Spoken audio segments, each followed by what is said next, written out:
kita dan orang terdahulu cuma satu. Mereka istiqamah. Istiqamah itu bukan berarti seperti robot. Enggak. Seperti malaikat. Istiqamah bahasa Arab berarti istaqama yastaqim. Dalam bahasa Arab istaqama yastaqim berarti berusaha untuk menjalankan semaksimal mungkin. Bukan berarti kita harus memaksa diri, tidak. Nah, istiqamah itu ada usaha. Usaha itu berarti bertahap, sedikit. Nah, jika tidak melakukan proses itu langsung banyak, disitulah muncul jenuh, bosan. Dan zikir-zikir tadi akan lebih nikmat lagi jika memahami isinya.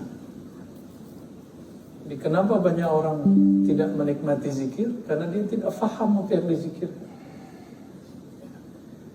InsyaAllah pelan-pelan kita akan menjelaskan makna-makna apa yang ada pada kalimat zikir. InsyaAllah. Supaya kolbu itu tahu apa yang dia santap. Sehingga sahlah disebut santapan rohani. Kalau tidak, apa yang disantap? Orang dia baca burung beo. Tahu burung beo? Ya. Burung beo, kita baca assalamualaikum, dia baca assalamualaikum. Burung tiung. Itu tiung sini ya? Tiung. Dia suka repeat apa yang kita cakap ya? Ulang. Ya. Assalamualaikum, assalamualaikum. La ilaha itu. Itulah guna talqin. Satu lagi ta'lim. Dua. Jadi ma'rifat itu ada wasilahnya, ada medianya. Medianya dua saja. Ta'lim, mengajarkan dan belajar. Yang kedua, talqin. Talqin itu membimbingkan, menghantarkan kalimat dari lisan masuk ke dalam qalbu. Itu talqin. Dan itu hanya dapat dilakukan oleh ahli qalbu. Tidak dapat dilakukan oleh sembarang orang. Ya. Karena si ahli qalbu ini dia terhubung kepada yang membolak-balik qalbu. Kalau seorang wakil tarkib, muqaddam, khalifah, mursyid, syekh merasa dialah yang mentalqin, batal. Nuzi'at anhul barakah wal madad. Ya, maka tidak ada lagi anugerah ke dalam majelis itu. Karena dia telah menyekutukan Allah dalam khafinya, dalam ketersembunyian dirinya. Jika ada murid berhasil berzikir, dia pun tidak boleh mengatakan ini asbab saya. Tapi semua asbab Allah Subhanahu wa ta'ala. Jadi ke depan saya berharap ada kajian membahas rahasia-rahasia apa yang kita baca. Ya, insyaAllah kalau umur panjang pun saya akan bantu. Tapi jangan tunggu saya. Ya, sini kan banyak guru-guru ya, yang mereka mengerti bahasa Arab tapi tidak cukup. Dia harus mengerti bahasa qalbu. Nah, kita masuklah ke ma'rifatullah, ini boleh dihapus. Jadi tadi kita sudah menyebutkan bahwa ma'rifatullah, knowledge ya, tentang Allah, pengetahuan terhadap Allah, pengenalan terhadap Allah, itu ada beberapa jalan. Ada jalan ahli thariqah sufiyah, amaliyah. Ada jalan thariqah sufiyah ruhiyah. Thariqah sufiyah amaliyah itu hanya mendidik nafs jiwa. Maka wajarlah jika ahli thariqah masih bertengkar. Jadi tidak disesalkan, karena mereka masih sedang merawat jiwa. Jiwa itu ada yang disebut jiwa ammarah bisu, yang suka mengajak, menyuruh kepada keburukan. Ada yang lawamah, suka mencaci maki, ya, menyesal, macam-macam. Ada yang mulhamah. Mulhamah itu kadang dia baik, kadang dia buruk. Jika dia punya community yang baik, dia jadi baik. Jika dia punya lingkungan yang buruk, dia jadi buruk. Nah, ini mulhamah. Mulhamah ini tergantung siapa bersama dia. Disinilah Sayyidina Nabi SAW mengatakan al-mar'u ala dini khalili. Hadis Imam Tirmidzi, hadis sahih. Seseorang itu karakternya, akhlaknya akan dipengaruhi oleh siapa orang di sekitarnya. Maka jangan keluar dari jamaah. Kalau keluar satu jamaah harus masuk ke jamaah yang lain. Jangan pernah sendiri. Ya, sendiri syaitan itu lemah.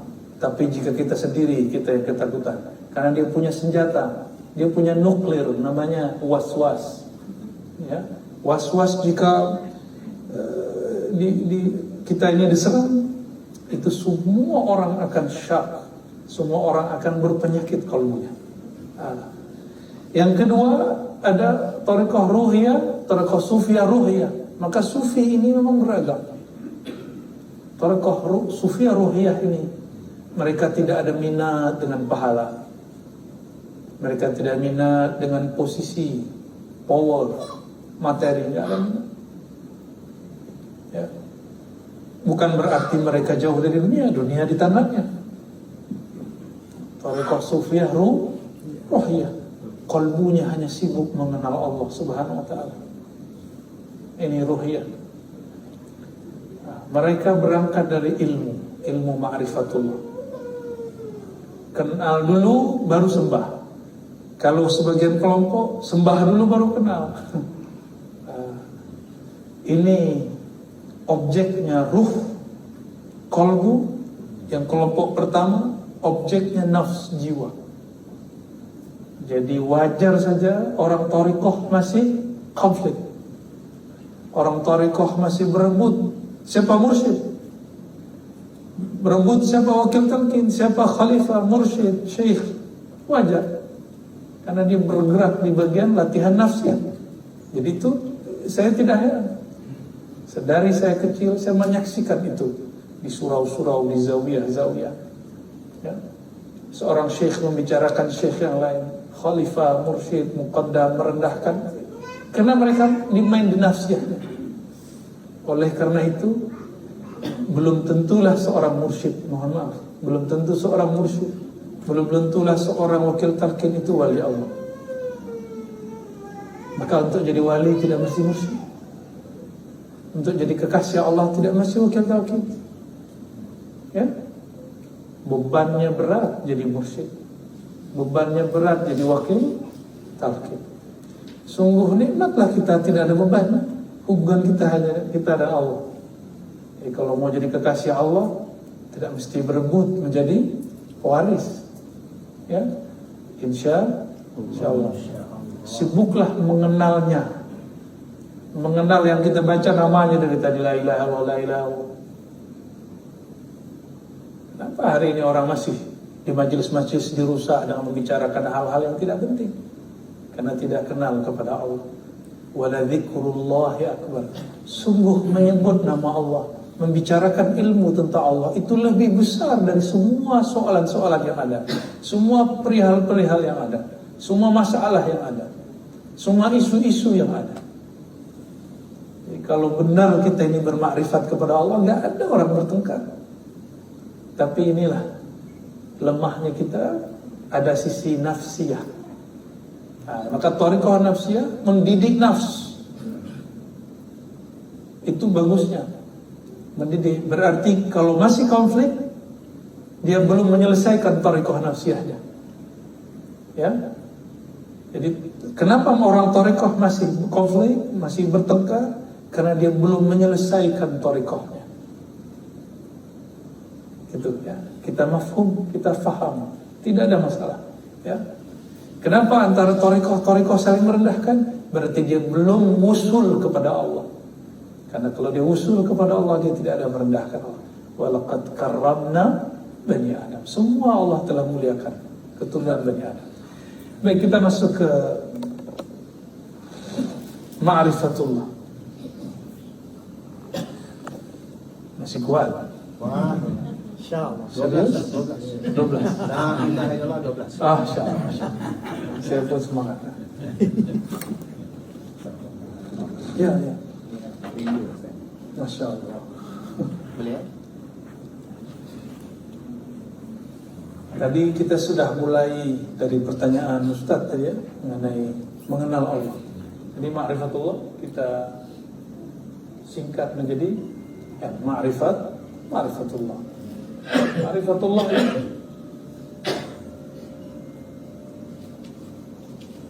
Allah Subhanahu wa ta'ala. Ini bukan Allah, ini huruf kata yang menunjukkan Allah. Tapi ini bukan Allah. Tapi ini harus dihormati. Coba Datuk ini punya nama, punya gelar, ada di suatu tulisan, lalu orang ambil, diinjak, marah. Sama, apalagi yang punya nama ini. Jadi kalau ada orang pegang mushaf Quran, lalu ini bukan Quran, saya injak, itu orang kafir. Dia telah menghina Allah Subhanahu wa ta'ala. Karena nama tidak boleh dipisah daripada yang punya nama. Saya Ar-Razi. Ada orang coret-coret nama saya tersinggung. Itu nama saya. Walaupun itu bukan saya. Tapi itu nama saya. Faham itu ya? Nah, itu hubungan nama dengan yang punya nama. Siapakah dia Allah itu? Allah Subhanahu wa ta'ala menyebut dirinya laisa kamitslihi syai'. Surat Asy-Syura. Ada surat Syura ayat 11. Di pertengahan ayat Allah mengatakan laisa kamitslihi syai'. Pernah dengar? Ya? Laisa kamitslihi syai'.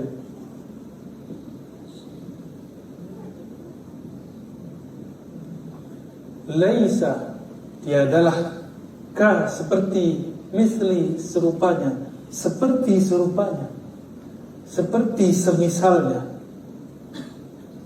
Jadi jangankan seperti dia, yang serupa dengan dia pun tidak ada. Jika Ar-Razi punya orang yang mirip di sini, ya, ada orang wajahnya mirip saya, maka tuan-tuan ini mirip dengan yang mirip itu tidak, apalagi dengan Ar-Razi, paham? Mirip dengan cloning saya pun tidak, apalagi mirip dengan saya. Tidak ada yang mirip dengan kamislihi. Nah, siapakah yang mislihi ini? Mislihi ini bukan serupa dalam artian menyerupai Allah. Mislihi ini dalam bahasa Arab bisa diartikan yang memancarkan nama-nama dan sifat-sifatnya. Siapa itu? Nabi Muhammad sallallahu alaihi wasallam. Tapi bukan berarti Nabi Muhammad itu Allah, bukan ya. Tapi memancarkan sifat-sifat Allah Subhanahu wa ta'ala, sifat baiknya Allah, rahmatnya Allah. Nah, itu misli. Syai'. Tiada sesuatu pun yang serupa dengan Allah. Serupa dengan Nabi Muhammad pun tidak ada. Apalagi dengan yang disembah oleh Nabi Muhammad sallallahu alaihi wasallam. Paham di situ? Ya. Yang serupa dengan sifat indahnya Nabi Muhammad pun tidak ada. Apalagi yang serupa dengan Allah Subhanahu wa ta'ala yang memberikan sifat itu kepada Nabi Muhammad sallallahu alaihi wasallam. Ini ayat surat Syura, mohon dihafalkan. Ya. Ini pegangan sampai masuk kubur. Ya. Ketika ditanya man rabbuka, boleh jawab pakai ini. Siapa Rabbmu? Boleh. Allah, laisa kamitslihi syai'. Malaikat sahib saya. Kalau kita sudah biasa salawat, nah, nanti dikasih unjuk wajah. Maka ada dua ma'rifat yang mesti diketahui sebelum kita wafat.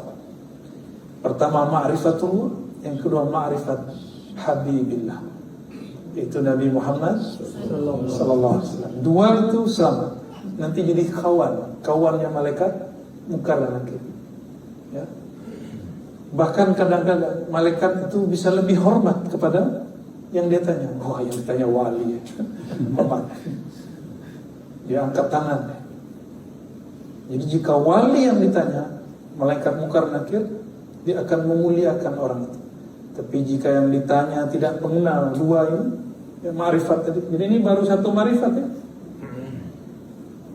Baru ma'rifat Allah Subhanahu wa ta'ala. Satu lagi ya, Muhammad. Di sinilah orang belajar Nur Muhammad. Boleh belajar Nur Muhammad, bukan ajaran sesat. Itu ajaran ulama-ulama dari dahulu. Ya. Imam Sa'id bin Jubair, murid dari Sayyidina Ibn Abbas, tabi'in, mengatakan bahwa Allahu nur samawati wal ardi, surah An-Nur ayat 35. Nur itu, nur kedua dalam ayat itu, ayatnya panjang. Allahu nurus samawati wal ardi. Saya kalau sholat malam suka baca ayat itu, berharap Allah supaya terangi qalbu. Ya. Allahu nurus samawati wal ardi. Mathalu nurihi, nur yang kedua itu nur Nabi Muhammad. Siapa yang cakap? Tabi'in. Tabi'in itu salaf, murid sahabat. Maka ilmu Nur Muhammad bukan ilmu orang tariqah, bukan ilmu sufi. Itu ilmunya para sahabat, ilmunya para tabi'in.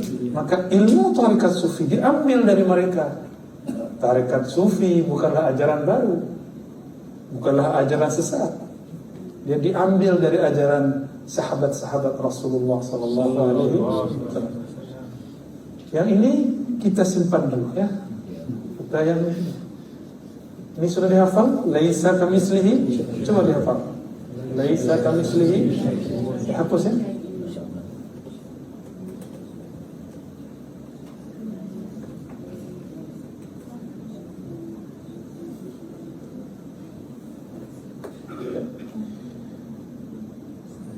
Allah Subhanahu wa ta'ala,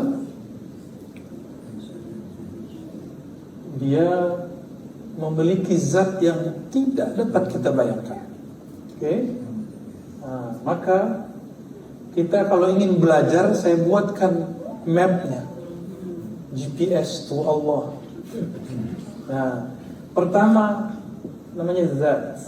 Karena zat tidak dapat dibayangkan, tidak dapat dicapai oleh akal fikiran. Siapa yang coba-coba pikir zat gila dan sesat, ya pasti sesat. Kecuali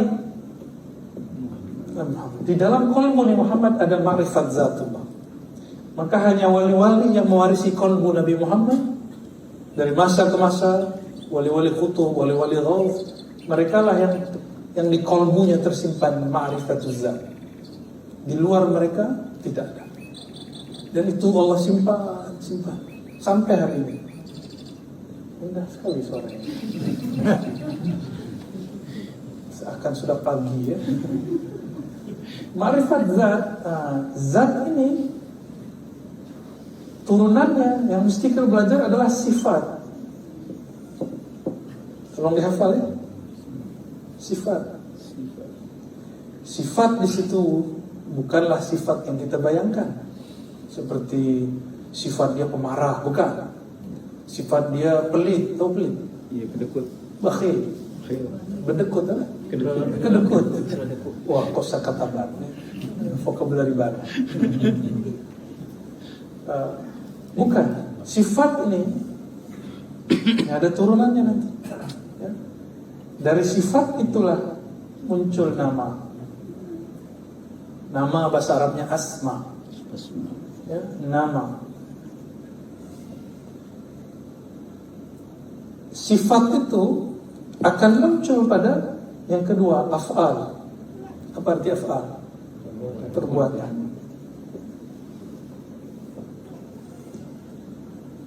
Maka yang paling mudah mengenal Allah, saya menyarankan di majelis ini nanti ada kajian, namanya kajian asma. Asmaul Husna. Ada berapa? 99. Kenapa tidak sifat 20? Wah, sifat 20 lain lagi ya. Di sini nanti ada lagi. Nanti kita setelah kita hapus ini, kita keluarkan sifat sendiri ya. Sudah di record? Sudah direkam di kepalanya? Oke. Nama ya. Af'al ini di antara nama itu ada yang berkaitan dengan sifat, ada yang berkaitan dengan perbuatan. Ya. Sekedar sifat tidak ada batas. Tidak ada batas. Karena tidak ada batas, akal kita terbatas.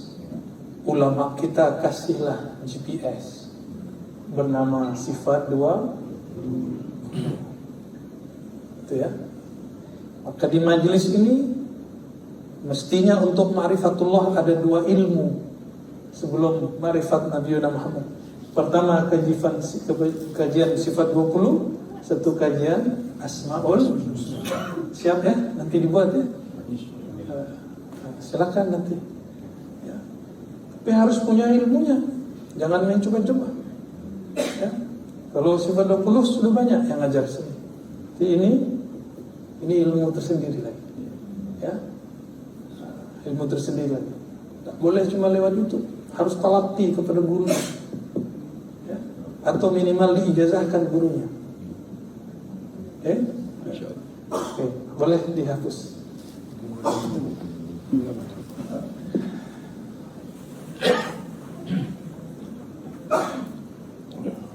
Jadi apabila di sini ada semacam ya hari-hari malam-malam seperti ini, maka harus ada kajian misalnya jedanya kajian nama Allah Rahman, ada Rahim, sampai nanti 99. Tidak mesti satu hari banyak-banyak, mungkin cuma 2 nama atau 3 nama, itu cukup. Ya. Insya Allah langsung bersih. Kok saya hapus nak bersih-bersih? Ya. Nah, sifat 20 tadi sifat ya. Nah, sifat ini yang paling penting di situ namanya sifat nafsiyah. Boleh juga disebut zatiyah. Sifat zatnya Allah. Apa sifat zatnya Allah? Nah, itulah wujud. Arabik atau Latin? Pilih mana? Saya tulis Arabnya biar lebih horor. Wujud. Udah jadi bahasa kita. Wujud. Maha ada.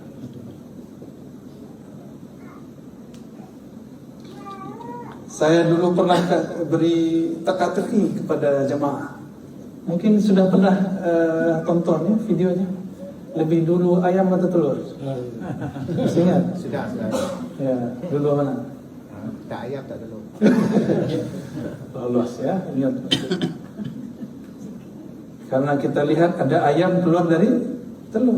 Tapi kita juga lihat ada telur keluar dari ayam. Oh, itu jamaah 10 menit dia bisa jawab. Ramai lah itu masjid. Yang satu kelompok bilang ayam. Saya lihat ayam dulu. Karena ayam bertelur. Nah, orang itu terjebak pada ayam dan telur. Akhirnya dia bingung, sepertinya tidak ada. Nah, itulah nasib orang-orang yang ateis. Pikirannya lelah memikirkan Allah karena dia salah fikir. Coba kalau dia berfikirnya sesuai dengan GPS-nya, bukan ayam, bukan telur, tapi ada yang bukan ayam, ada yang bukan telur, menciptakan dua-duanya. Wujud itu saya ada karena asbab ayah ibu, karena kakek nenek terus sampai ke Nabi Adam. Nabi Adam dari siapa? Apa perbedaan antara Sayyidina Adam dan Azazil iblis? Sama-sama dicipta. Selawat Muhammad. Itu setelah dicipta. Sebelum dicipta apa? Nah, ini ilmu ma'rifat ini. Ini bagian dari ilmu ma'rifat. Ma'rifat wujud. Nanti ini ma'rifat ini berkaitan dengan sifat. Nah, ini ada turunannya nanti. Wujud. Ulama kita membagi, ada yang membaginya di sini setara dengan wujud. Nah, itu boleh ya. Tapi saya tidak begitu. Kita bagi di sini ada namanya salbiyah. Sifat salbiyah itu sifat menegasikan, menegatifkan, menolak, ya, menafikan. Salbiyah. Salbiyah. Lalu di sini ada lagi sifat namanya ma'ani. Ma'ani, makna. Contoh, yang melihat mata atau penglihatan. Penglihatan itu disebut sifat ma'ani. Pernah mimpi? Matanya dipejam atau terbuka? Pejam. Lalu melihat pakai apa? Pakai apa lihat? Pakai sifat ma'ani bernama penglihatan. Maka penglihatan itu dalam bahasa Arab disebut sifat ma'ani. Apa arti ma'ani? Makna. Ini mata. Apa makna dari mata? Melihat penglihatan itu disebut sifat ma'ani. Paham? Ada 7 ya, sifat ma'ani. Coba baca ini sifat 20. Allah wujud qidam baqa mukhalafatuhu lil hawadithi qiyamuhu bi nafsihi wahdaniyah qudra irada ilmun hayat sama basar kalam. Coba diulang. Qudrat iradah. Saya mampu angkat tangan. Nah, coba angkat tangannya. Oh, tersihir semua. Bisa angkat tangan? Mohon maaf, ada orang yang terkena stroke. Dia bisa angkat tangannya? Tidak bisa, tak boleh. Apa? Allah ambil kudrahnya. Ada orang buta, Allah ambil basar, penglihatannya. Ada orang meninggal, Allah ambil hayatnya. Anak saya baru 50 hari lah ya. Allah ambil hayat darinya. Jadi wafat meninggal itu adalah pengambilan sifat ma'ani. Maka jika disebut dalam tasawuf, matilah engkau sebelum mati, artinya serahkan sifat ma'animu kepada Allah sebelum benar-benar engkau mati. Itu yang disebut mati sebelum mati. Ini bagian dari ma'rifat. Ya, kita senggol-senggol dikit ya. Senggol. Kita colek-colek dikit ya. Padahal yang mau kita kejar wujud. Karena semua sifat ini menunjukkan wujud yang satu. Saya melihat, saya mendengar. Tuan-puan juga melihat, mendengar. Apakah melihat itu satu zat berbeda dengan yang mendengar, atau dia satu? Nah, dapat tuan itu ada 7. Sifat ma'ani ada 7. Ya, apakah zat itu 7 atau satu? Satu. Ini ma'ani. Itu ma'ani. Itu analog untuk memahami si wujud Allah Subhanahu wa ta'ala. Saya mau tanya, jadi siapa yang mendengar itu? Allah. Ada Allah di badan? Enggak kuat itu. Nanti di fatwa sesat sama nanti ya. Jadi siapa yang mendengar itu? Siapa yang mendengar malam ini? Siapa yang melihat malam ini? Itu sifat. Yang punya sifat ini siapa? Oke, ini putih kan? Yang putih siapa? Papan tulis. Oke, papan tulis itu zat. Putih itu sifat. Yang mendengar, yang melihat, ini tubuh ini. Yang punya tubuh ini siapa sebenarnya? Nah, itulah yang disebut ruh. Ruh inilah pusatnya. Di pelan-pelan. Nah, 7 sifat Allah Subhanahu wa ta'ala ini. Apa aja tadi? Kudrat saya kasih simbol ya. Kudrat, irada, sama, basar, Masih kurang nih. Kalam. Apalagi? Masih 5. Hayat. Ilmu. Ilmu. Hayat. Hayat. Ya, ini ilmu. Ini hati-hati yang PhD, yang sekolahnya tinggi-tinggi itu ya, yang ilmunya Masya Allah. Ini ilmu. Saya merasa berilmu. Saya. Padahal ilmu itu Allah pinjam, itu semua pinjam. Apa bahasanya, kredit ya? Tahu kredit? Jadi kita kalau beli mobil bayar bertahap itu apa namanya? Kredit ya? Asuransi. Kredit. Ya. Ini ilmu Allah, kredit ini. Semua ini Dia pancarkan dari sifat ma'aninya, dianugerahkan kepada kita ya. Tapi ini bukan Allah, ingat. Yang mendengar itu ruhnya Ar-Razi, yang mengajar itu dari ilmunya Ar-Razi, tapi dipinjamkan oleh Allah Subhanahu wa ta'ala. Bukan Allah yang mengajar, bukan. Tetap saja hamba yang mengajar. Karena hamba Allah. Tidak boleh kita menyamakan hamba dengan Allah. Baik.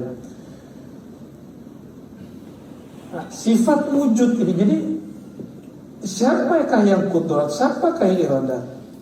Itulah yang zat yang wujud. Saya mau tanya lagi. Jadi apa bentuk penglihatan itu?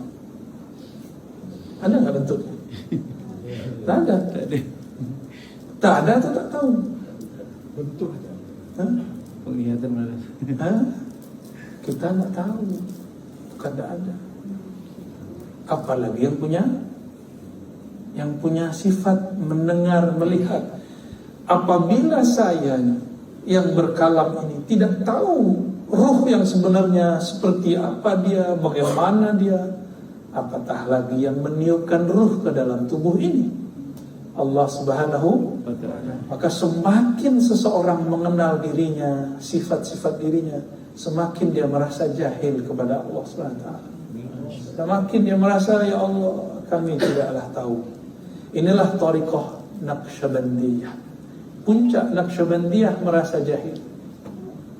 Siapa yang berkalam? Sayyidina Abu Bakar radhiyallahu ta'ala anhu As-Siddiq, beliau mengatakan al-ajzu anil idrak. Mengaku tidak tahu, mengaku jahil, mengaku tidak punya ilmu, itulah ilmu yang sebenarnya.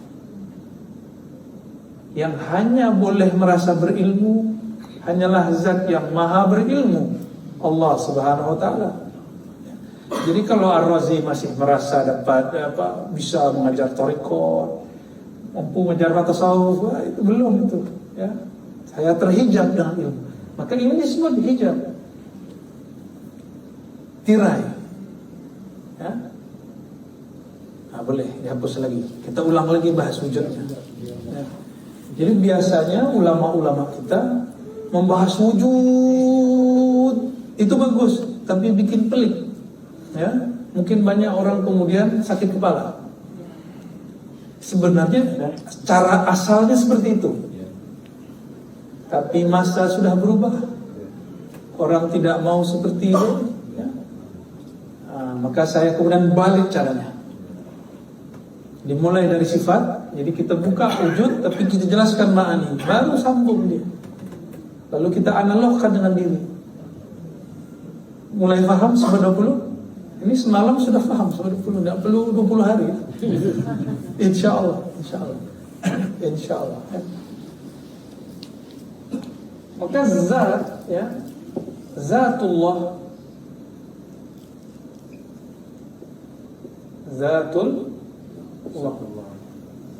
zatullah ini ia membuat tirai terhadap zatnya. Tirai pertamanya bernama sifat, hijab. Lalu sifat Allah beri lagi lah nama. Lalu Allah beri lagi lah yang paling luar, af'al, perbuatan. Tadi saya tanya, apa perbedaan penciptaan Nabi Adam dengan iblis? Nah, ini yang kita nggak mau kejar ini. Ya? Apa bedanya? Allah mencipta iblis dengan perbuatan. Perbuatan itu dengan sifat ma'ani, kudrah, iradah. Semoga bisa baca lah ya. Kan orang Malaysia suka baca Arab Jawi ya. Saya Jawi, bisa baca. Semoga saya doakan. Kudrah iradah itu kun fayakun. Kun, hendaklah engkau menjadi ada, maka dia menjadi ada. Siapa yang menjadi? Iblis. Sedangkan Sayyidina Adam dicipta, Allah katakan khalaqtuka, ya, walam taku syai'a. Bahkan disebutkan yadayya, aku ciptakan engkau dengan dua tanganku. Bukan tangan ini, ya, kan samaknya sudah berlainan. Ketika disebut tangan, hanya Allah yang tahu maknanya. Jika seorang ibu mengatakan kepada anaknya yang baru pulang dari luar kota, dari luar negara, ini masakan buatan ibu, itu tanda apa?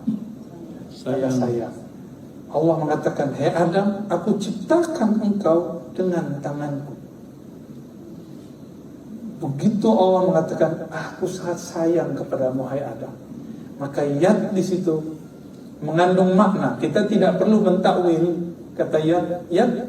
Allah tahu maknanya, makna hakikatnya. Tapi salah satu cabang dari maknanya adalah kasih sayang Allah Subhanahu wa ta'ala. Kasih sayang itu ada di antara sifat dan zat. Ya, namanya rahmah. Namanya rahmah. Jadi ini kalau kita keluarkan, ini namanya rahmah. Bahasa kitanya kasih sayang. Kasih sayang itulah yang kemudian membuat Sayyidina Adam lebih mulia daripada iblis. Karena iblis dicipta hanya dari kudrah iradah. Kudrah iradah menunjukkan izzahnya Allah, hebatnya Allah.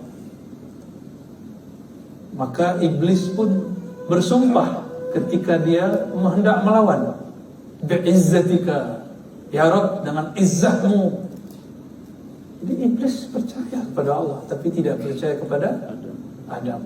Jadi dia hanya percaya Allah mana yang dia suka, cuma dua sifat. Jadi iblis itu punya ma'rifat, tapi ma'rifatnya hanya dua sifat. Sedangkan Adam memahami semua sifat. Sifat rahmah. Itu perbedaan. Iblis sudah pernah berzikir 18.000 tahun. 18.000 tahun. Mulai sedari dia dididik Sayyidina Jibril di bumi, naik ke langit 1, 2 sampai 7, masuk surga dan memimpin semua malaikat beribadah di surga. Tapi iblis lupa belajar makrifat. Dia merasa sudah sangat tinggi makomnya karena dia banyak zikir. Karena di setiap alam sampai alam surga dia berzikir.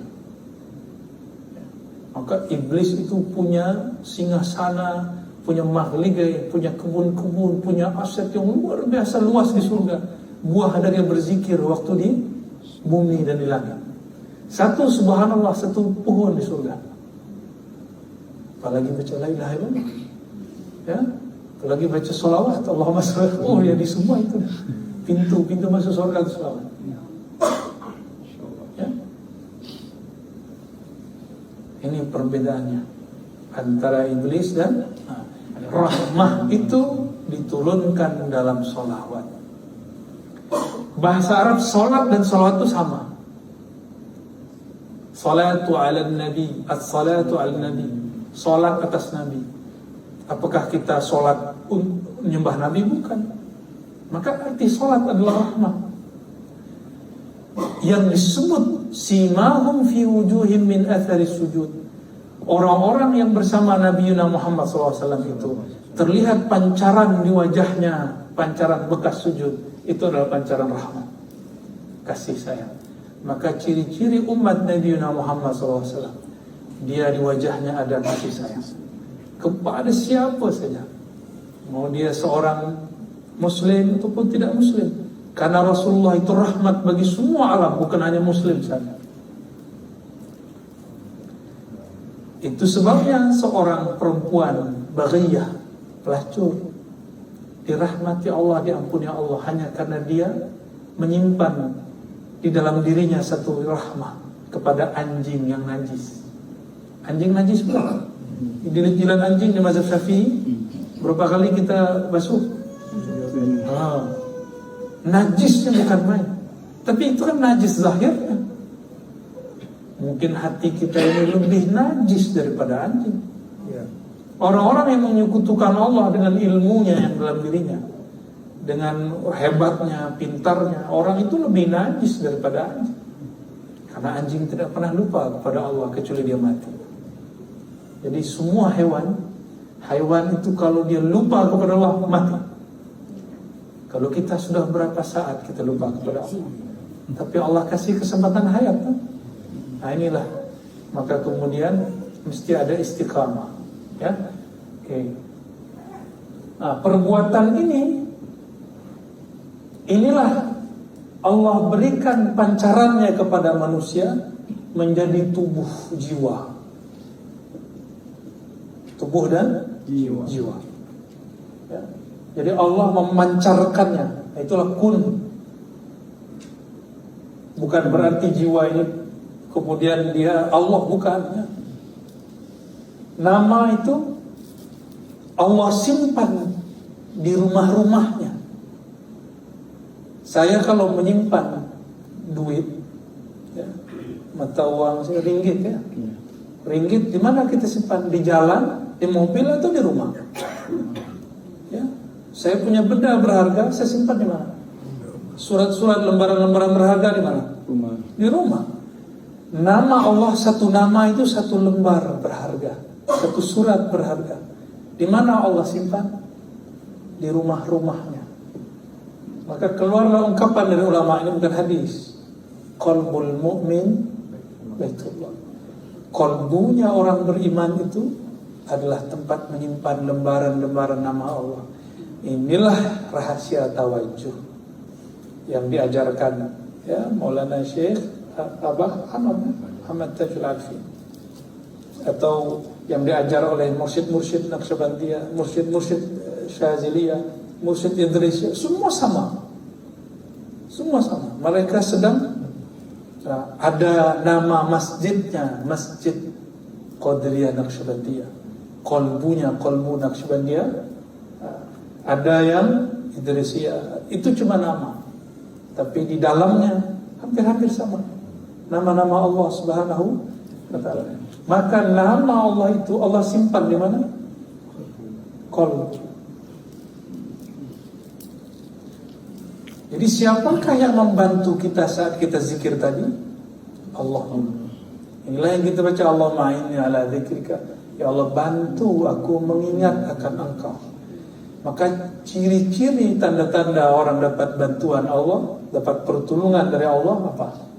Ingat Allah. Dia dapat ingat Allah. Nah, nama Allah itu berat. Nama Allah diturunkan ke bukit longsor. Tanahnya hancur. Allah kalahkan ke bumi bergetar. Zilzal, terjadilah gempa bumi. Allah turunkan ke laut, terjadilah ombak yang bergelombang-gelombang, tsunami. Allah turunkan ke udara, jadilah angin. Berat. Maka tidak ada yang sanggup memikul nama Allah. Siapa yang sanggup mikul? Qalbu manusia. Nah, kita dapat anugerah, dapat dia punya file besar namanya qalbu, rumah Allah Subhanahu Ta'ala. Jadi jika disebut masjid, apakah masjid itu yang ada kubah? Bukan. Agama Sikh, tempat ibadahnya juga berkubah. Dulu sebelum Islam yang dibawa oleh baginda Nabi Muhammad SAW datang, orang-orang Persia menyembah api. Itu lewat menara-menara dan ada kubahnya. Maka kubah itu peradaban manusia. Adapun kemajuan kolbu itu lain. Ada masjid nih, masjid. Kubahnya bagus, kaligrafinya banyak, khat-khat Arabnya Masya Allah. Apa namanya nih? Karpetnya tebal seperti ini kan? Tebal sekali ya. Seakan kita mau langsung tidur ya. Harum, tapi orang yang zikir tidak ada. Maka itu masjid bukanlah Baitullah, itu kubur ya. Maka rumah yang tidak ada nama Allah itu kuburan. Maka beruntunglah tempat ini ya. Beruntung Datin. Beruntung tempat ini dipakai ya, zikrullah. Saya tidak tahu siapalah dulu yang mulai zikir di sini pertama. Sebelum ya, Datuk ini punya tanah di sini, pasti sudah ada waliullah kasih tanda tempat ini dulu. Dia berdoa dulu, atau dia pernah jalan dulu di sini. Karena tanah-tanah itu selalu berdoa setiap kali ada yang jalan. Ya Allah, ada ahli zikir sedang menginjakku. Itu dia berdoa. Maka kiai-kiai di Jawa, tuan-guru di Jawa atau di Sumatera atau di sekitar kita di negeri kami, kalau hendak mereka membangun satu tempat menjadi pondok pesantren, mereka sholat di situ, zikir di situ. Nanti ada saja orang bantu. Tidak tahu dari mana, tempat pelosok, desa jauh, ya, di kampung-kampung. Tapi ternyata Allah Subhanahu Wa Taala kirim orang. Kenapa? Karena tanahnya menjerit kepada Allah, ya Allah, kami senang sekali dizikirkan oleh si kiai fulan, syekh fulan. Maka izinkan tempat yang dibangun. Dibangun apa? Rumahmu, rumah. Maka rumah kita pun juga harus ada amalan-amalannya. Tidak hanya di tempat zawiyah. Di rumah-rumah kita harus ada amalan. Tapi rumah masjid intinya siapa? Qalbu. Qalbul mu'min baitullah. Ini qalbu. Inilah yang harus diberikan menu-menu yang beragam. Jangan satu menu. Allah baru satu menu. Satu menu. Harus ada Rahman, ada Rahim, ada macam-macam. 99 menu qalbu. Ya. 99 menu qalbu. Siap menyantapnya. Tapi banyak resto seafood ya. Atau kalau di kami di sana ada resto rumah makan Minang, Padang. Tapi beda resto rumahnya mungkin mirip, ada gonjong, tapi yang berbeda adalah chefnya. Paham maksud saya analognya? Sama-sama mengajar nama Allah, sama-sama thariqah, sama nama thariqahnya pun sama. Tapi kenapa jika dia yang menjelaskan, jika dia mungkin zikir, rasanya lebih nikmat. Seperti kita datang ke suatu resto, sama-sama masakan Padang, Melayu, Minangkabau, apalah namanya ya, terserah. Seafood, tapi rasanya berbeda. Siapa yang berbeda? Chefnya. Ya, bumbu sama-sama kepiting, sama-sama udang, sama-sama apa lagi? Semua sama, rempah-rempah sama. Yang berbeda mursyidnya, yang berbeda muallimnya. Ya, maka saya berdoa semoga nanti ada peningkatan kita ya. Jangan hanya di sini. Kalau ada ustaz kita daurah ke luar negeri, didaurahkan ke luar negeri, biayai ya. Biar tambah. Karena ilmu itu tidak ada batasnya.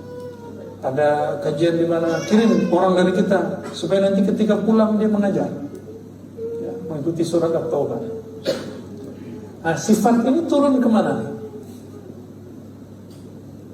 Sifat-sifat Allah kenalkan ke dalam ruang yang lebih dalam daripada kolbu. Ya? Dari kolbu ke sifat itu ada namanya fuad. Dari fuad ke sifat ini ada namanya sir. Nah, maka di sini kita buatlah 2 lapis ya, fuad. Ada Sir. sir. Nah, ini sudah belajar inti-inti sirul asrar. Iya. Sikit-sikit. Sir. Fuad itu artinya bilik hati yang memberi natijah manfaat. Itu fuad. Dia menyimpan manfaat. Orang-orang ini yang sudah mengenal nama Allah dan masuk nama Allah ke dalam fuadnya, sifat-sifat Allah itu sudah terang dalam jiwa fuadnya, doanya mustajab. Ini kenapa ada wali doa mustajab, karena dia berdoa dengan fuadnya. Ya. Itulah yang dikata oleh Nabi, innallaha la yujibu min qalbin ghafil. Allah tidak terima doa orang yang lalai fuadnya. Jadi kolbu punya bilik, ya, namanya yang terdalam sir. Nah, dalam ilham para ulama, ini bukan hadis, lihat, ini cuma ilham para ulama. Wa fi sirri ana, di dalam sir itulah engkau dapat mengenal siapakah aku. Inilah yang terjadi pada Sayyidina Musa dalam surah Taha. Wahai Musa, innani anallah la ilaha illa ana. Wahai Musa, sesungguhnya akulah Allah. Tiada yang berhak disembah kecuali aku. Makanya bahasanya di sini aku kamu.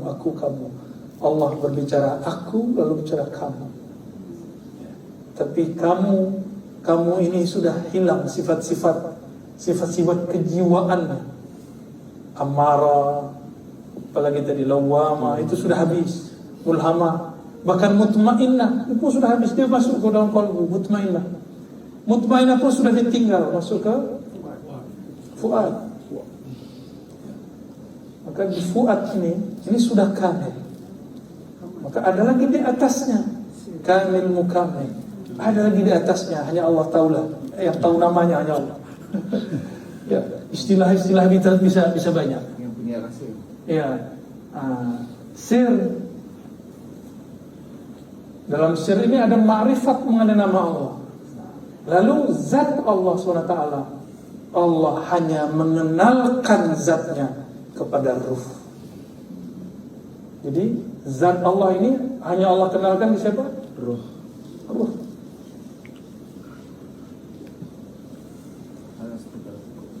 Itu dia. Yang berpulang jika semuanya sudah seragam, ya. Jiwa kita sudah kita kenalkan bahwa ini semua fi'il perbuatan Allah. Apa yang ada ini perbuatan Allah. Kolbu sudah mabuk, sudah penuh, sudah kenal, sudah penuh dengan nama-nama Allah. Fuad sir sudah dihiasi dengan sifat Allah. Maka ruh akan semakin mengenal Allah SWT. Itulah yang disebut mi'rajnya ruh.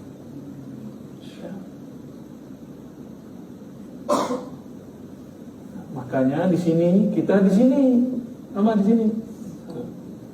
Ini latihan puasa, ya, tidak berkalam yang jorok, yang apa orang bilang jorok sini, teruk, ya.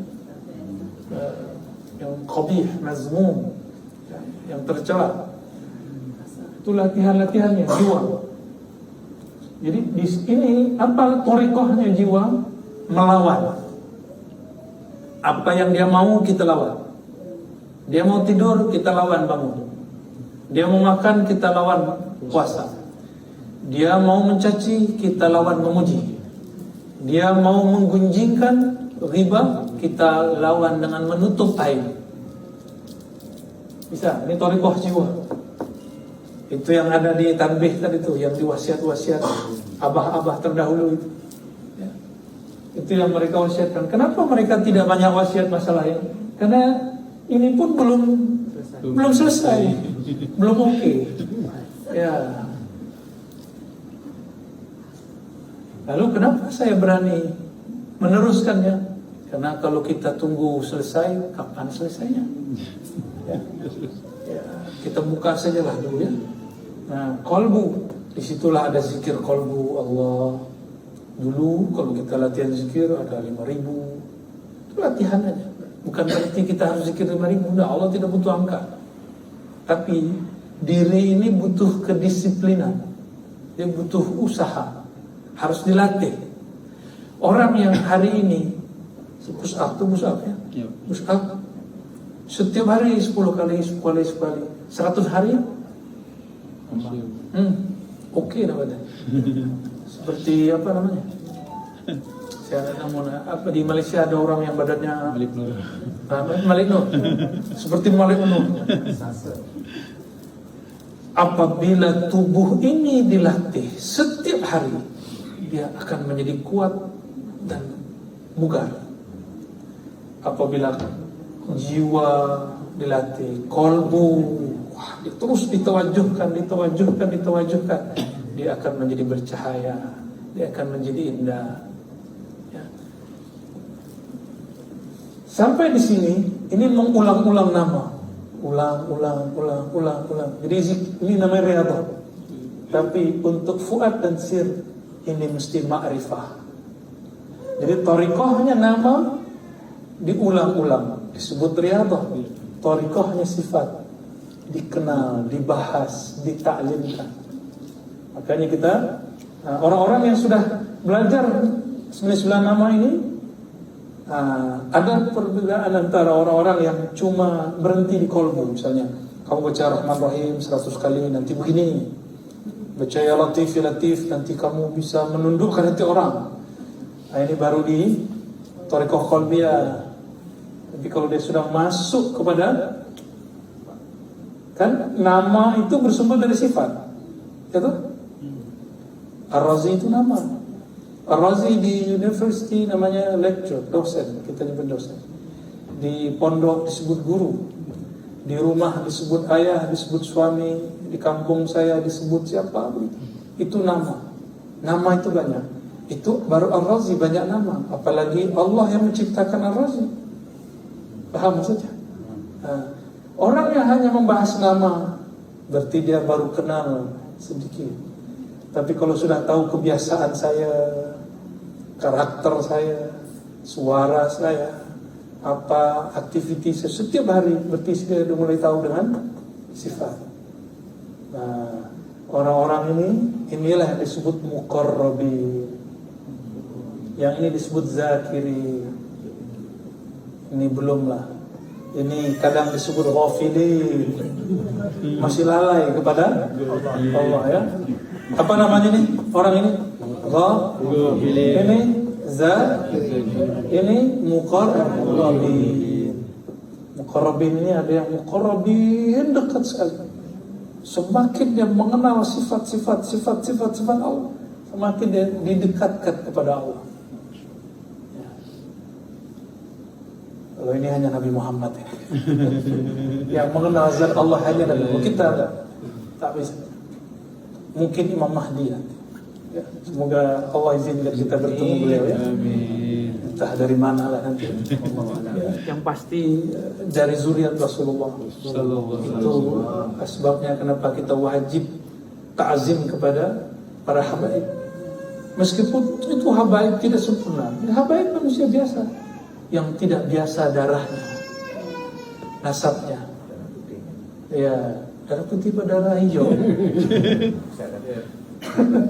Darah putihnya itu yang mahal. Mungkin ada yang zuriat nabinya ya, Nabi Adam.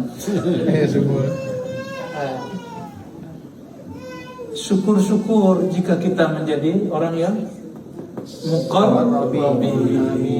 Amin.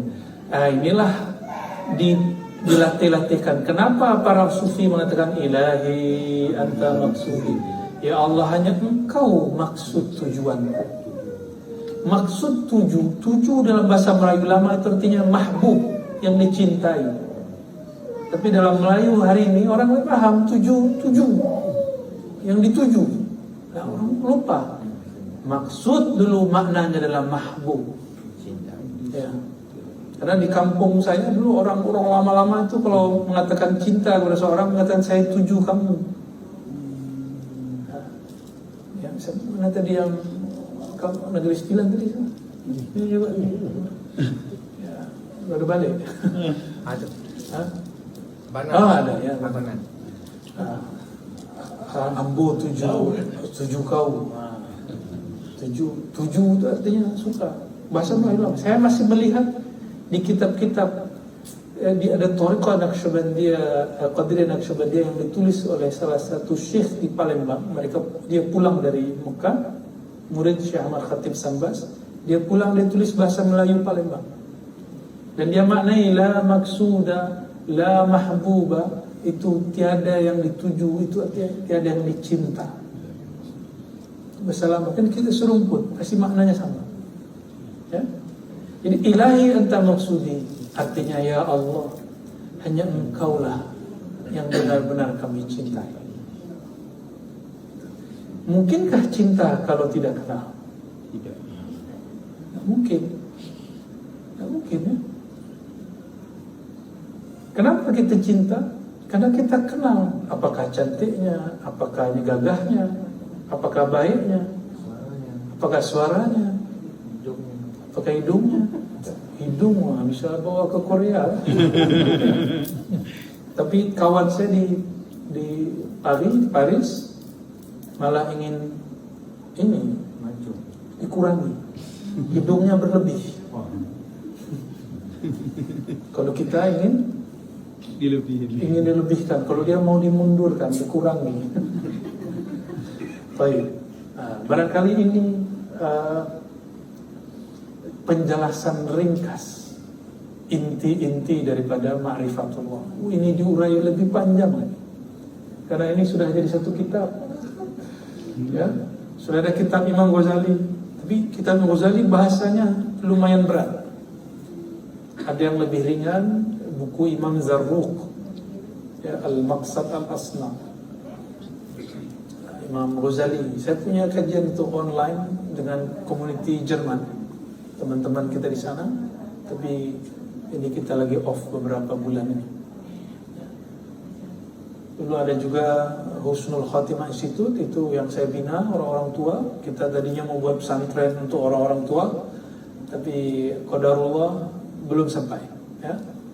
Akhirnya kita buat dulu kajian selama pandemi, kajian Ma'rifatullah 9 nama, tapi belum sampai. Masih 10 atau 20 lah. Silakan cari di YouTube, masih ada itu. YHKI, cari ini ya YouTube-nya. Saya pun nggak tahu ini masih ada atau tidak. YHKI. YSKI. Yayasan Husnul Khatimah Institute. Ya. Dulu kita membuat pondok untuk orang-orang yang sudah berumur lanjut, supaya hari-harinya sibuk mengenal Allah. Biar biar nanti jadi sahabatnya malaikat munkar nakir. Jangan jadi musuh. Ustaz, Ya, rahsia 165 165. huruf bilangan dia. Ya, ini kalau diurai waktunya masih cukup ya. Bukan pendek saja. Alif tu berapa, lam berapa, sehingga jumlahnya 165. Ya, oke. Coba buka Google Hisab Al-Jum'ah. Coba tulis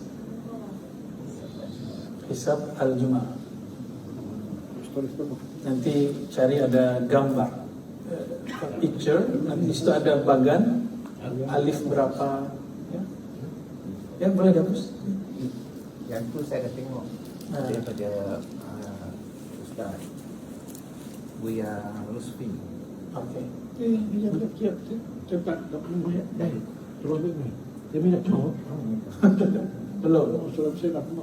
Oke. Kita kasih. Okey lah. Ini cucu pahlawan di Naning Masya Allah. yang berjaya mengalau Inggris pada tanah Melayu. Lawan Inggris dulu ya. Ya, ini cucu Pejuang, mujahid. seangkatan dengan Makilau.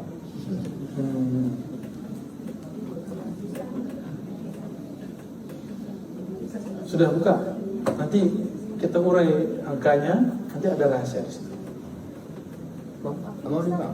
Hisab al-Jum'ah. Google aja. HISAB ya. Ya, Hisab al-Jum'ah. Hisab al-Jum'ah. Dah jumpa kan? Okey. Nah, di situ nanti ada huruf hijaiyah, alif berapa? Saya main di bawah tu. Nah, sudah ketemu? Oke, cari yang picture. Buat tu dia. Oke. Kenapa saya ajak bersama supaya nanti dapat lakukan sendiri? Zikir ya latif berapa kali tadi? 100? Ya, dia tak kira 129. Nanti pakai sabul cuman. Ya. Ini ada rahasia. Sekarang tahu angkanya dulu, tahu cara hitungnya ya. 9. Coba la illallah. Coba buka. Sabul cuman sudah ada picture-nya. alif apa? Lam alif dulu. Ya. Biar nanti bisa hitung sendiri. Hah? 31. Alif 1. Lam ha besar.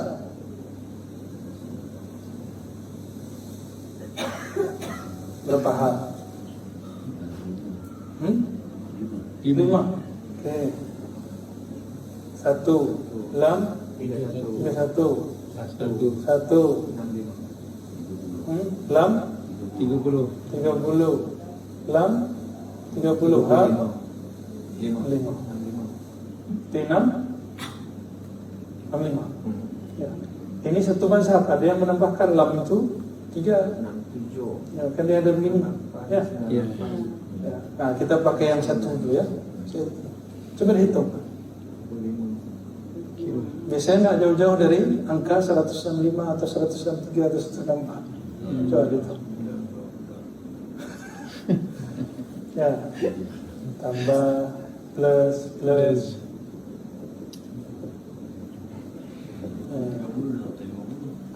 67, 68, 69, 99, 100 campur 65, 165.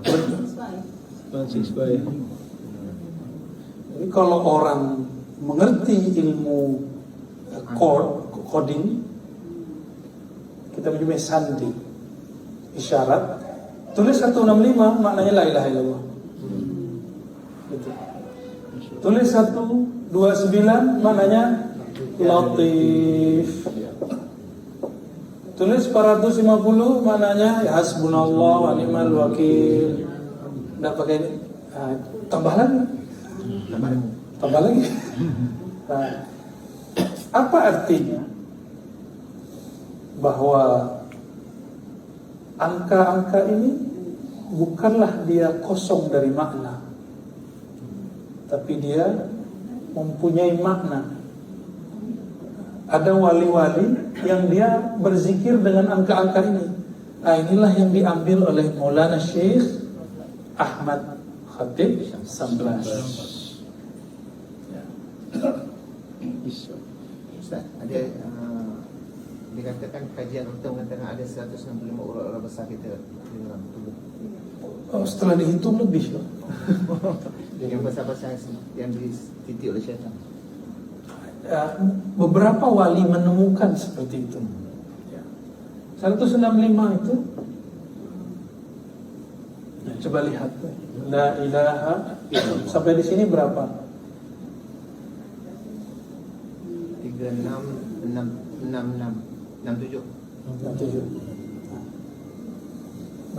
berhala di dalam diri yang harus dihilangkan. mulai dari ego, cinta dunia, kalau dihitung penyakit-penyakit itu, penyakit-penyakit syirik di dalam kalbu, mulai dari syirik yang zahir sampai syirik yang batin, itu dihitung penyakit-penyakitnya 67 oleh para ulama. Ya. Illa, coba lihat. Nah, coba baca illa. Ada yang ditekan. Kemana? Ke atas atau ke bawah? Illa. Nah, ini cara memasukkan nama ke dalam kalbu. La ilaha illallah. Nah, di sini banyak fikiran. Makanya zikirnya dibawa ke atas la ilaha. Ini hanya teknik. Boleh diikut, boleh tidak. Ini kan ijtihad ulama. Apabila ahli fikih boleh ijtihad, ahli hadis boleh bagi hadis, kenapa ahli zikir tidak boleh bagi zikir? Ya.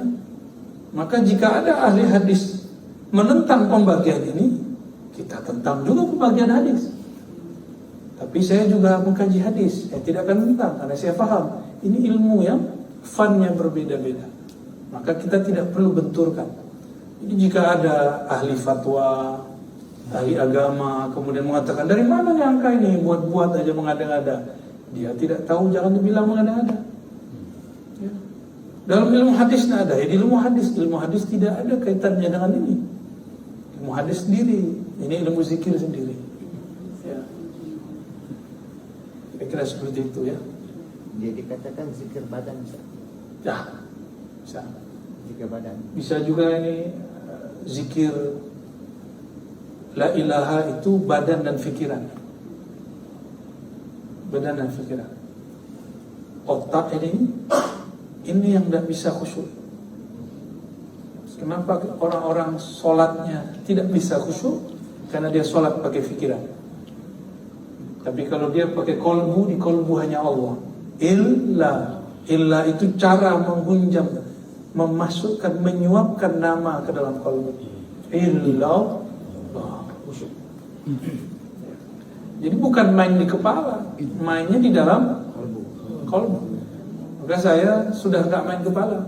La ilaha illallah. Hanya paling cuma kepalanya naik turun.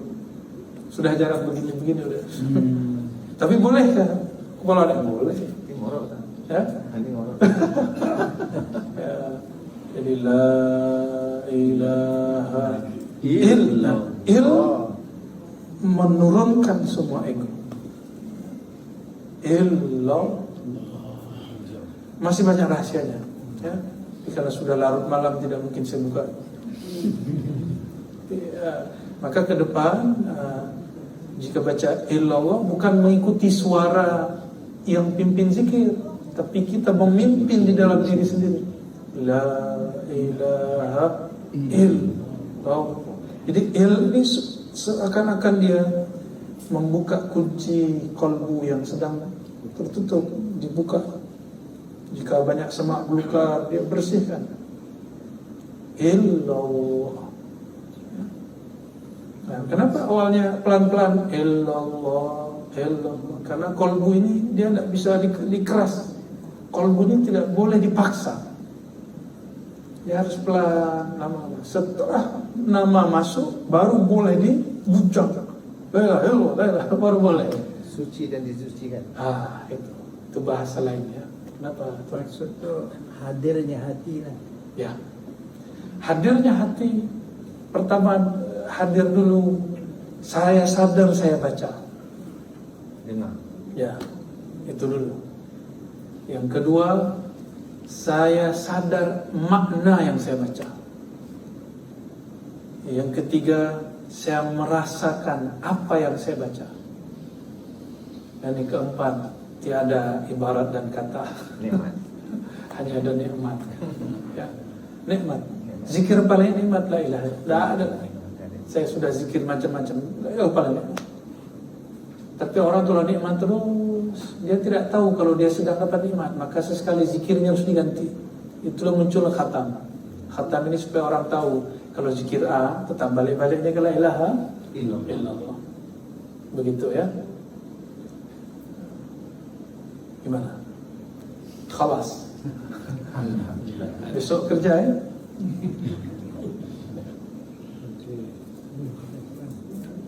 Ada lagi soalan? Cukup? Kalbunya sehat, jasadnya tak sehat. Tidak mesti. Kadang kolbu sehat, badan tidak sehat. Capek. Ya. Wali-wali Allah badannya berpenyakit. Nabi Ayub sakit, kolbunya sehat. Ya, ya, fadal. Silakan. Assalamualaikum. Assalamualaikum. Saya Fairul. Ya, Buya nak tanya tentang apa maksudnya wahdatul wujud. Wah, ngeri kali ya. Bolehlah terus ya.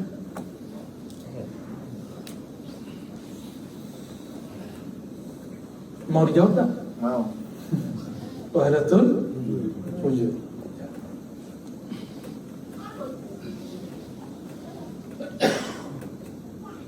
Wahdatul wujud, wahdah berarti esa, kesatuan. Hanya satu, wahdah.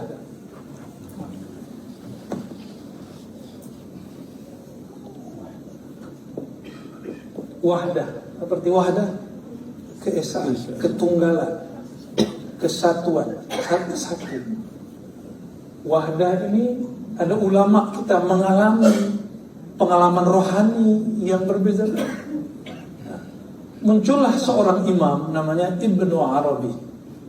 Dia wafat, Ibnu Arabi wafat 639. Ibnu Arabi, ahli hadis tapi sufi. Dia mengatakan di alam ini semuanya bersumber dari satu wujud, yaitu wujud Allah. Maka wujud-wujud ini tidaklah ada hakikatnya kecuali dari Allah. Ini pengalaman rohani Imam Ibn Arabi. Maka dia makan, lihat minum, semua yang dilihat hanya Allah. Karena dia hanya melihat Allah, dirinya pun dia tak lihat. Disebutlah ini wahdatul wujud. Sebelum Ibn Arabi ada namanya Al-Hallaj.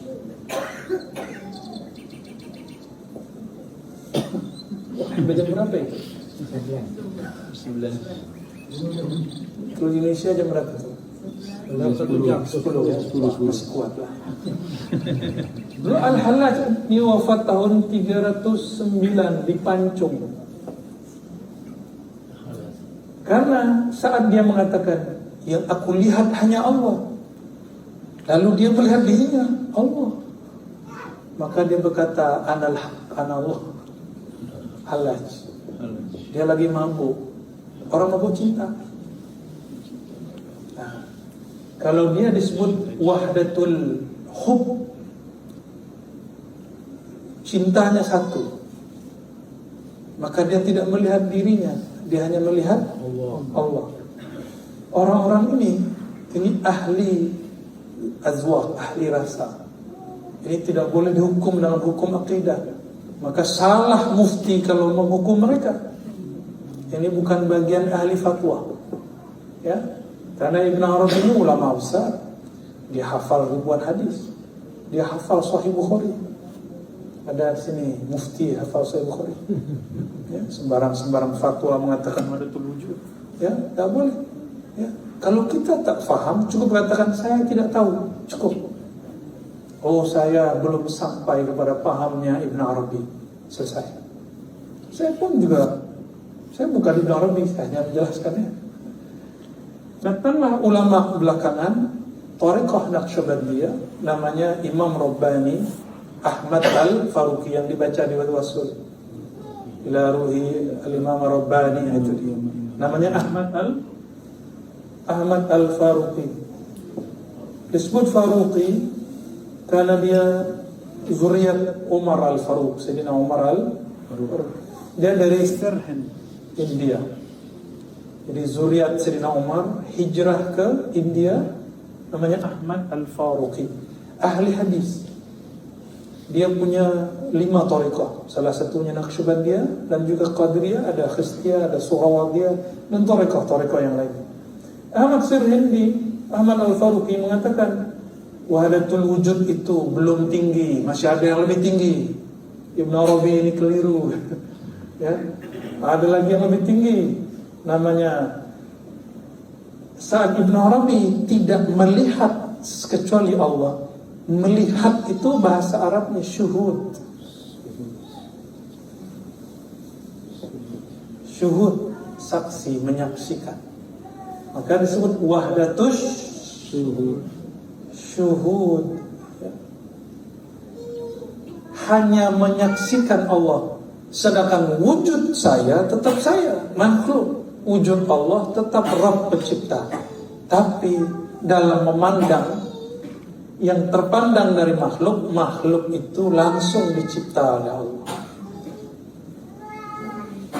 Jadi dia tetap membedakan antara hamba dengan Allah. Sedangkan ini sudah kabur, sudah tidak ada hamba. Bukan berarti hamba jadi Allah, bukan. Di sini tidak ada hamba, tidak ada alam, yang ada hanya.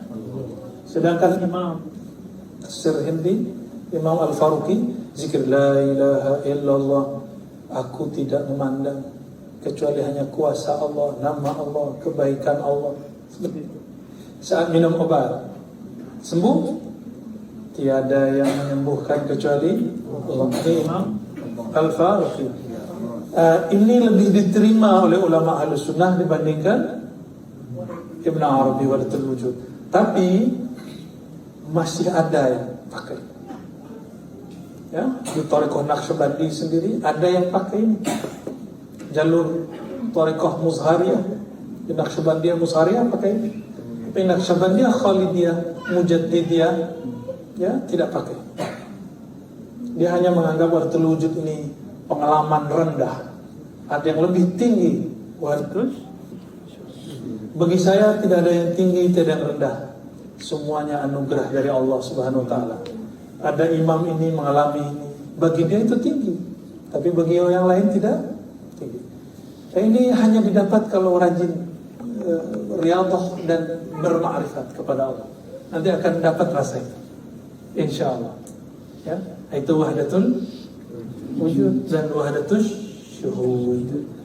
Di negeri di Malaysia dulu ada namanya, sebelum Malaysia ada ulama Fatani, murid-murid daripada Syekh Muhammad Ibn Abdul Karim As-Samman, Thariqat Samaniyah. Siapa namanya? Al-Fatani itu belakangnya. Ya, beliau itu memakai dua-dua ini, tapi lebih cenderung wahdatul wujud. Lebih cenderung wahdatul wujud. Lalu ada lagi namanya Thariqah Syattariyah, juga sama, lebih cenderung wahdatul wujud. Nah, maka dulu ada namanya Tok Kenali, tapi orang salah faham, dia kira Tok Kenali jadi Tuhan. Bukan. Tak boleh salah faham ilmu ma'rifat. Tak paham, diam aja. Ya. Nah, yang paling aman berthariqah biasa, paling aman. Ya. Ya, zikir aja. Zikir aja paling aman. Tapi biasanya orang yang investasinya sedikit, resikonya sedikit. Kalau investasi rohaninya kuat, risiko tinggi, risikonya besar, itu sesat. Ya, tinggal pilih. Ulama-ulama terdahulu mereka mau menempuh jalan itu yang berisiko itu. Maka di zamannya dituduh sesat, tapi ilmunya setelah dia wafat dipakai, bermanfaat. Ya. Maka saya punya cara pandang sendiri terhadap Tok Kenali, ya, terhadap Syekh Dawud Fatani, Muhammad Zain Fatani, dan banyaklah. Ya. Namun yang paling aman, itu ada lagi Thariqah Ba'lawiyah, Thariqah para sayyid. Mereka tak mau bahas-bahas beginian. Thariqah Ba'lawiyah, mereka lebih kepada zikir dan akhlak, zikir akhlak. Nah, sekarang dipimpin gerakannya oleh Maulana Al-Habib Umar. Nah, beliau lah sekarang. Beliau masuknya ke ma'rifat Nabi Muhammad sallallahu alaihi wasallam. Maka di sana enggak banyak aurat seperti kita. Ada aurat-aurat sajidiyah ba'lawiyah, tapi tidak seperti tadi. Ya, kira-kira seperti itu. Mana? Puas tak? Ya. Terus semakin malam biasanya pertanyaannya semakin aneh. Di jalur mana Wak? Kalau kita ada kata-kata yang kata jangan ternampak adanya diri, di jalur mana? Di wujud ataupun syuhud? Gimana saya boleh dulu pakai mic ya? Ada kata-kata yang mengatakan bahawa jangan ternampak adanya diri. Ini masuk di dalam mana? Wadatul wujud ya. Wadatul wujud ya. Sebenarnya ini dapat diurai. Mau diurai lagi? Masih kuat tak? Ada uraiannya. Jadi menjelaskan wadatul wujud, wadatul syuhud ini ada ilmunya supaya kita tidak menyesatkan salah satunya. Saya tidak menganggap salah satunya benar atau salah, karena saya mengerti maksud mereka. Insya Allah saya mengerti dan merasakan. Saya pernah merasakan salah satu zikir mereka itu. Sama-sama baca la ilaha illallah, tapi yang ini hilang dirinya, yang ini dia memandang dirinya sebagai perwujudan daripada kunnya Allah. Ini ada cabangnya dua. Nah, itu panjang lihat. Dalam memandang alam, dia melihat Allah. Namanya wahdah fil kasrah. Dalam memandang alam yang beragam, dia memandang kebaikan-kebaikan Allah. Gak usah jauh-jauh lah. Tuhan punya jenggot tuh, ya, putih. Bisa tahan gak keluar putih? Hei putih, hei uban, janganlah kau keluar. Bisa gak? Gak bisa. Uban saya sudah banyak, karena belajar ma'rifat. Uban saya lebih dahulu keluar. Sedari saya masih kecil. Saya masih SMP itu sudah banyak uban. Itu zikir pandang kan? Ya, bisa ya, bisa tidak. Itu kan cuma cara aja. Pandang itu cuma hanya istilah. Ya. Nah, pandang itu ada yang mulai dari pikiran, ada yang mulai dari kolbu. Nah, yang lebih tinggi kolbu. Nah, mereka mulai dari kolbu. Di Indonesia ada namanya Syekh Siti Jenar. Di Banjar ada namanya Syekh Abdul Hamid, Muhammad Nafis Al-Banjari. Mereka aliran ini, tapi mengerti syuhud. Dalam memandang alam, terpandanglah sang pencipta alam. Jika mereka memandang kepada Allah, terpandanglah alam yang banyak. Nah, maka ada lagi yang kedua. Oh, ini banyak cabangnya, ke atas bisa ditarik, ke bawah bisa ditarik. Di atas itu nanti ada lagi namanya rububiyah, uluhiyah. Ini beda dengan wahabiyah. Sama-sama istilah uluhiyah, rububiyah, tapi beda makna. Pelan-pelan lah ya. Sudah mulai berasap. Alhamdulillah. Gimana Ustaz? Kita main satu pertanyaan ya? Boleh. Last. Selalu kalau kita sebut contohnya wafat Tajul Arifin kan, boleh tak kita kata radhiyallahu anhu, sedangkan pangkat ini selalu serta kepada sahabat-sahabat Rasulullah. Baik. Radhiyallahu ta'ala anhu artinya semoga Allah meridai. Disebut taraddi. Radhiyallahu ta'ala anhu bukanlah khusus untuk sahabat Nabi, tapi boleh kepada selain sahabat Nabi. Pengikut Imam Syafi'i, para imam-imam kita itu apabila mereka menyebut nama Imam Syafi'i radhiyallahu anhu, ya. Jadi apabila menyebut nama Imam Syafi'i, apa kata dia? Radhiyallahu anhu. Jadi A'immah Syafi'iyah menyebut Imam Syafi'i radhiyallahu anhu, menyebut Abu Hanifah radhiyallahu anhu. Jadi boleh. Namun untuk menghindari fitnah, menghindari tuduhan-tuduhan yang tidak ada ujungnya, sebaiknya gunakan qadasallahu sirra. Karena Syekh Abdul Qadir Jilani hanya qadasallahu sirra. Ya cukup itu deh.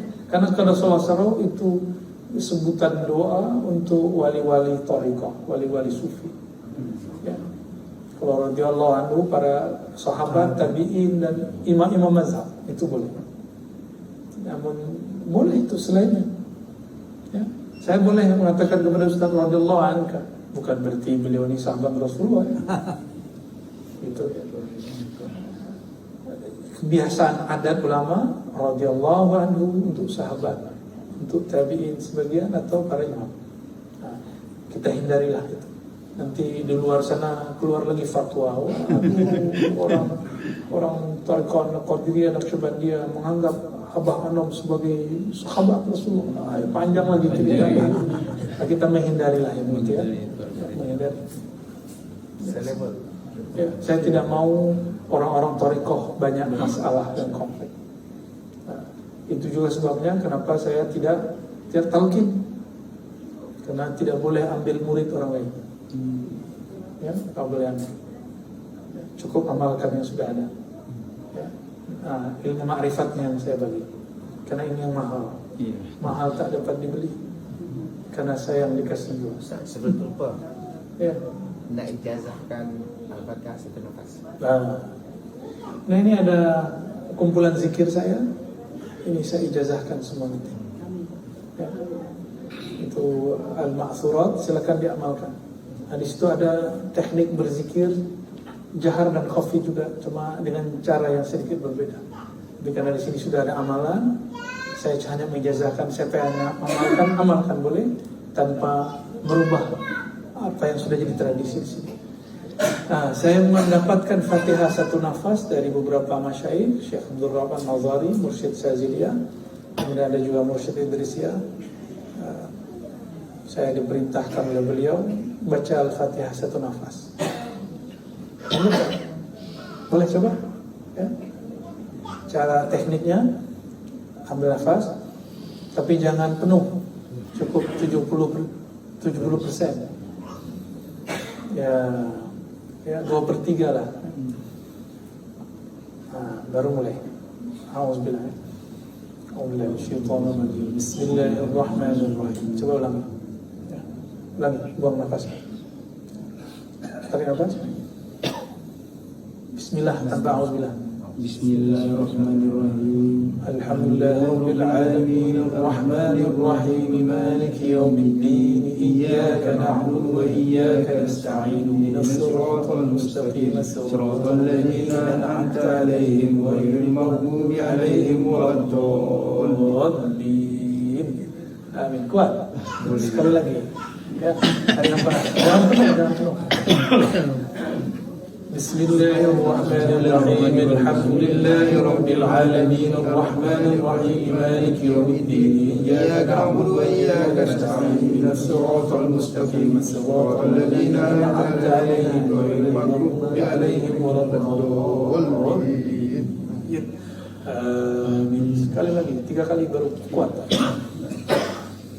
Bismillahirrahmanirrahim. Alhamdulillahirabbil alamin arrahmanir rahim maliki yaumiddin iyyaka na'budu wa iyyaka nasta'in ihdinas siratal mustaqim siratal ladzina an'amta 'alaihim ghairil maghdubi 'alaihim waladdallin.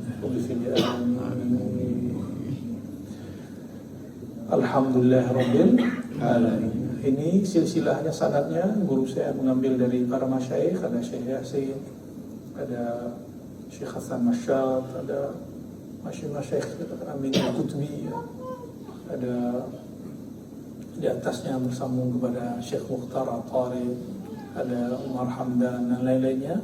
Nanti bersambung sampai kepada Imam Ibn Arabi,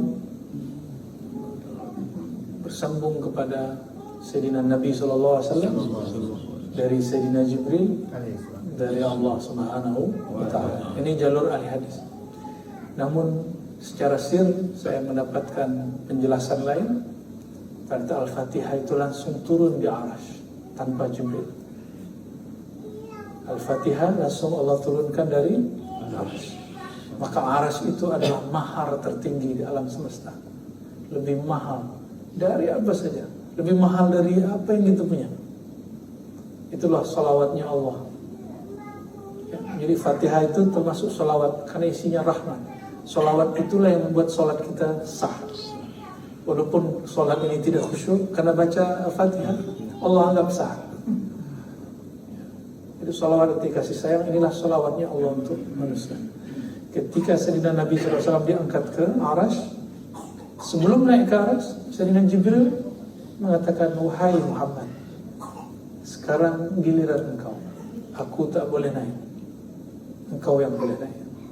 Jadi Sayyidina Jibril tidak lebih mulia daripada Sayyidina Nabi Sallallahu Alaihi Wasallam. Ya.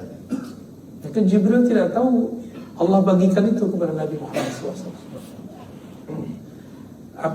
Naiklah ia ke Arash yang paling tinggi. Allah turunkanlah wahyu. Itulah solatnya Nabi di atas Arash. Itulah solat Nabi yang paling sempurna. Maka 50 itu bukan untuk beliau, untuk kita. Dikurangi menjadi 5 itu untuk kita. Nabi Muhammad sudah cukup di Arash. Namun karena beliau ingin menanggung kita, maka beliau pun melakukan sholat sunat. Kenapa sholat Nabi banyak? Itu syafaat. Maka sholatnya Nabi syafaat bagi kita. Sholatnya kita untuk diri kita sendiri. Ya.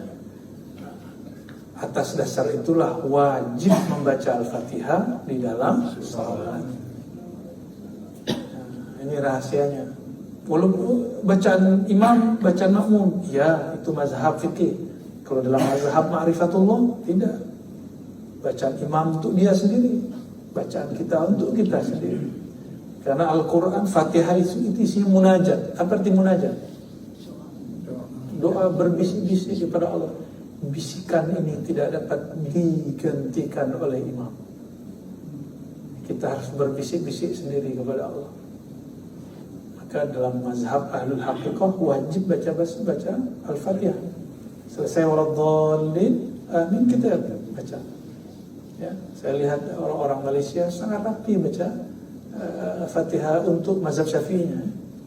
Lebih rapi dari orang Indonesia lah. Indonesia kan mazhab itu campur-campur ya. Tapi tetap sama mazhab Syafi'i. Karena banyak yang sudah talfid. Wah, bacaan imam baca makmun. Jadi imamnya baca, dia diam. Ya, melayang. Wahdatul wujud.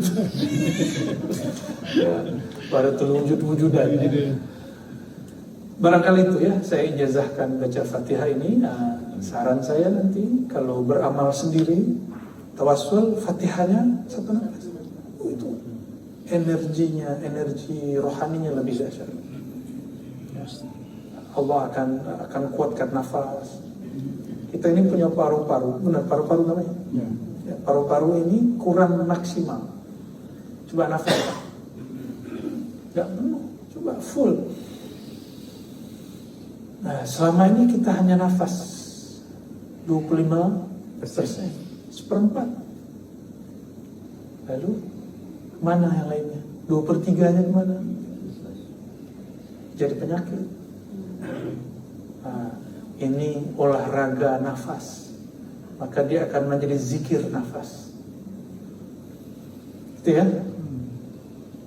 Tapi kalau jadi imam tetap satu Bismillahirrahmanirrahim. Ya biasa. Tapi siratal ladzina an'amta 'alaihim, jangan berhenti, lanjut terus. Ya. Coba ulangi. Siratal ladzina an'amta 'alaihim ghairil maghdubi 'alaihim waladdallin. Harus begitu ya. Walaupun berhenti wakaf di 'alaihim boleh, namun di dalam mazhab qiraat Asim, karena kita menggunakan Asim, itu makruh. Suka yang makruh ya.